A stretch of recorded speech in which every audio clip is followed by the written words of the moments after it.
Good afternoon. This is Chapter 3, National Differences in Economic Development. Our learning objectives include explain what determines the level of economic development of a nation, identify the macro-political and macroeconomic changes occurring worldwide, and describe how transition economies are moving toward market-based systems. And lastly, explain the implications for management practice of national difference in political economy. In economic development, the differences among nations affect how attractive it is for doing business. Trends that foster greater economic development include democratic forms of government, market-based economic reforms, and legal systems that better enforce individuals' or companies' property rights. Gross domestic product. It measures the total monetary and market value of all the finished goods and services produced within a country's borders in a specific time period. Japan, Sweden, Switzerland, Australia, and the US have high GDPs. China and India are significantly poorer. The GDP does not consider differences in the cost of living. Purchasing power parity, or PPP, is an adjustment in gross domestic product per capita to reflect differences in cost of living. This is a worldwide map of GDP per capita in 2020, and you can see the difference in the colors, where the upper incomes of slightly under 44,000 would be indicative of those countries that have red, and then lower, higher income, 9,000 to 43,000, would be in the orange, and then the upper middles, 2,000 to 9,000, would be the yellows. Here's a table for economic data for select countries, and you can look at this at your leisure, but the things I want to point out to you is the size of China's economy, 14.7 trillion, and the United States, almost 21. The differences in economic development. First of all, official figures can be misleading, do not account for black economy transactions, such as unrecorded cash transactions or barter agreements, or also known as the cash economy.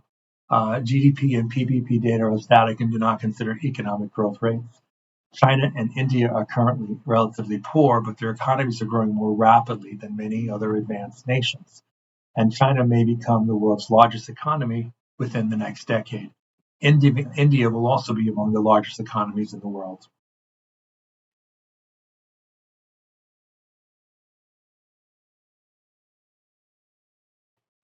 Broader conceptions of development. Amartya Sen. Economic development should be assessed by the capabilities and opportunities people enjoy.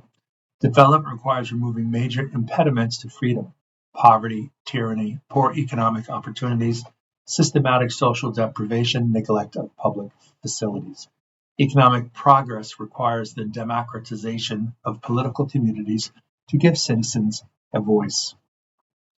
The United Nations used Sen's ideas to develop the Human Development Index, or HDI, to measure quality of human life in different nations. And these components include the life expectancy at birth, educational attainment, and whether average incomes are sufficient to meet the basic needs of life. And here we go. We take a look at the very high human development, most of the world, but we can see those areas in Central and South America, as well as almost the entire continent of Africa, as well as Asia itself.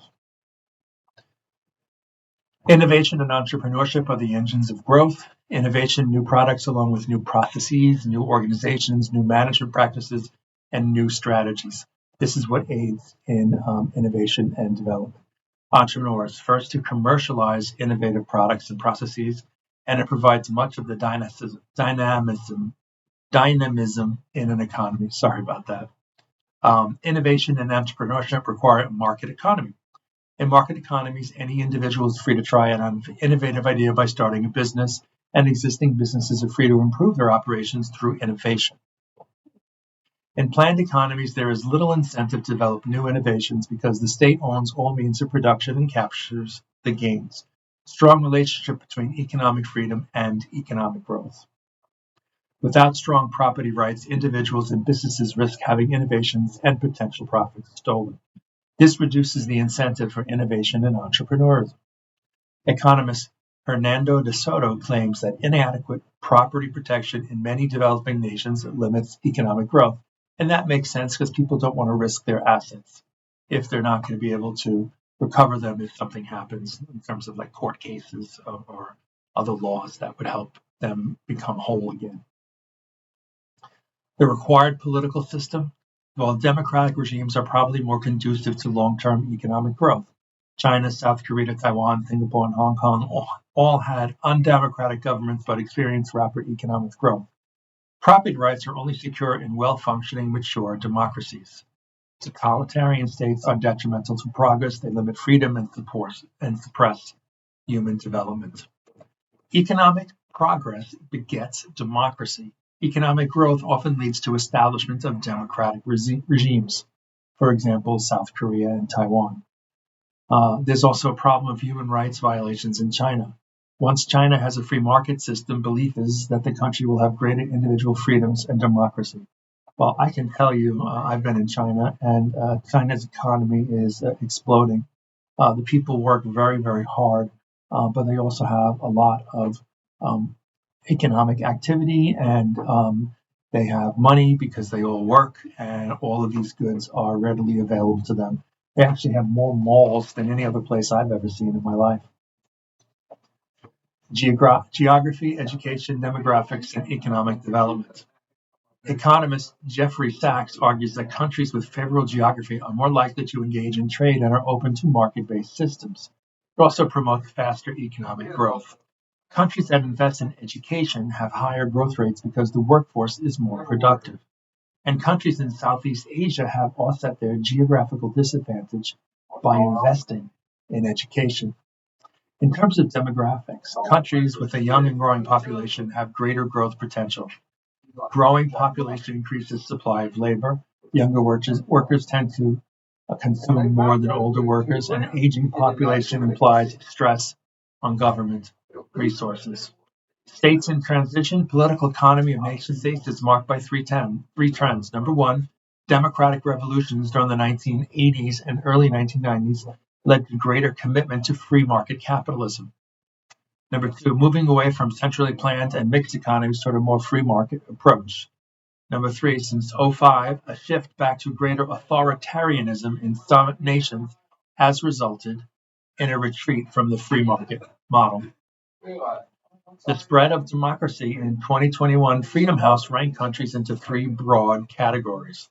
82 countries classified as free, 42% of nations, 59 countries classified as partly free, 30%, and 54 countries classified as not free, which represents 28% of nations. Freedom in the world. The spread of democracy. Three reasons for the spread of democracy. Number one, many totalitarian regimes fail to deliver economic progress to the bulk of their populations. New information and communication technologies reduce states' ability to control access to uncensored information and created new conduits for the spread of democratic ideals. Number three, economic advances have led to a prosperous middle class that has pushed for democratic reforms. Since 2005, there have been a drift back toward more authoritarian modes of government in many nations. Elections have been compromised, civil liberties restricted, independent press has been attacked, opposition parties have been restricted. Examples of these states include Turkey, Russia, Ukraine, Indonesia, Ecuador, and Venezuela. The New World Order and Global Terrorism. Author Francis Fukuyama argues the New World Order will be characterized by democratic regimes and free market capitalism. Political scientist Samuel Huntington argues that while many societies are modernizing, they're not becoming more Western. Predicts a world split into different civilizations that will be in conflict, making business difficult. Political position more likely to be somewhere between Fukuyama and Huntington. The New World Order and global terrorism continued. Huntington says that global terrorism is a product of tensions between civilizations and a class of value systems and ideology, for instance, ISIS and Al-Qaeda. Former U.S. Secretary of State Colin Powell maintained that terrorism is one of the major threats to world peace and economic progress.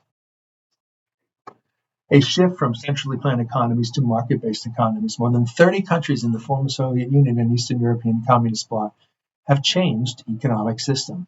Change is also occurring in Asian and African states. Command and mixed economies fail to deliver the sustained economic growth achieved in market-based countries.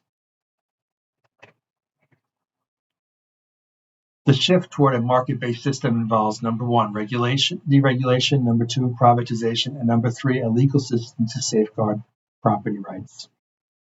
In deregulation, removing legal restrictions to the free play of markets, the establishment of private enterprise, and the manner in which private enterprise operates. In command economies and mixed economies, the state sets prices, owns businesses, limits private enterprise, restricts investment by foreigners, and restricts international trade. Privatization transfers ownership of state property to private individuals. This movement started in Great Britain in the early 1980s.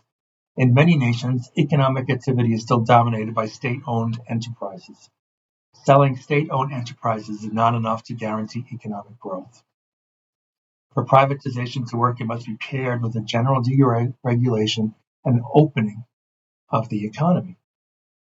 Legal systems, a well-functioning market economy requires laws. You need to protect property rights. And also you must have mechanisms in place for contract reinforcement. These are some of the basic elements that are necessary for economic transformation. Adoption of a legal system requires also time to function well. Institutional weaknesses undermine contract enforcement in most countries. Progress being made regarding laws on property rights. Implications of changing political economy. Ideological conflict between collectivism and individualism is less prevalent today. Western ideology is more widespread, and markets formerly off-limits to Western business are now open, presenting a huge potential for business. Potential risks at large include: will democracy thrive during difficult times? Will totalitarian regimes return? Is the risk associated with investment worth it? And is China's financial system stable? With a 360 view, managerial implications, benefits, costs, risks, and overall attractiveness of doing business internationally. Countries are more likely to have higher sustained rates of economic growth with democratic regimes, market-based economic policies, and strong property rights protection. These markets are more attractive to international businesses. The benefits, based on the size of the market as well as the current and future purchasing power of its consumers. First mover advantages enjoyed by early entrants, and late mover disadvantages suffered by late entrants. A country's economic system, property rights regime, and education systems are good predictors of economic prospects. Makes sense, right? I think it does.